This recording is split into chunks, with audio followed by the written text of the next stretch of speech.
ছাদের একটি দিকে আমি কিছু গাছ আছে সেইগুলো আজকে দেখা যাচ্ছি। এই সামনের দিকটা বেশিরভাগ বোগেনভেলিয়া গাছ আছে। তো এই বোগেনভেলিয়া গাছটা মানে খুবই মোটা হয়ে গেছে, আর এটা বনসাই করব পরে পরে। তো যাই হোক, আর এর পাশে একটা গোল্ডেন কালার আছে, এটা গাছটা খুব মানে লতিয়ে বড় হয়ে গেছে। আমি কাটিং করিনি ইচ্ছা করে, আর ঝুলে ঝুলে থাকে, ভালো লাগে। আর এই একটা সাদা বোগেনভেলিয়া, দেখুন এই ফুলটা আমার খুবই ভালো লাগে। যখন সাদা ফুল ফুটে থাকে আমার খুবই ভালো লাগে, মানে গাছটা আলো হয়ে থাকে।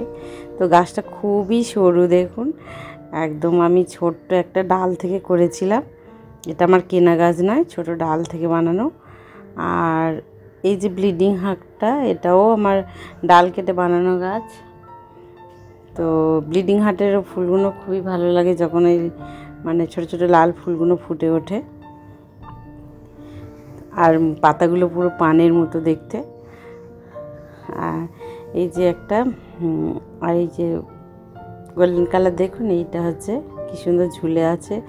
আমাদের ছাদের শেড আছে, সে তার হচ্ছে কি মানে রডেতে বেঁধে রেখেছি। আর সূর্যের আলো পড়লে খুব চকচক করে, দারুণ দেখতে লাগে। তখন মনে হয় সোনালি কালার একদম হয়ে আছে। তো আর এইটা হচ্ছে কি এবার করে রিপোর্টিং করেছি, এই যে প্লুমবাগুয়া আরিকুলাটা, এটা বিদেশি গাছ। এই ফুলটাও আমার খুব ভালো লাগে। এই ফুলটা 3 বছর 2 বছর 3 বছরের মতো বয়স হচ্ছে। তো গাছটা খুব ঝোপালো হয়। আর এই একটা মিলি গাছ আছে, আর এই গাঁদা ফুল গাছটা এখন নষ্ট হয়ে গেছে। আর দেখুন এই কালাঞ্চো ফুল কি দারুণ লাগছে, কালাঞ্চো ফুল প্রচুর হয়ে গেছে। এই ফুল গাছটা মানে সত্যি কোনো পরিচর্যা লাগে না, তো বছর বছর ফুল দেয়। 2-1 শুধু মাঝে মাঝে খোলের জল দিয়েছি 2-1।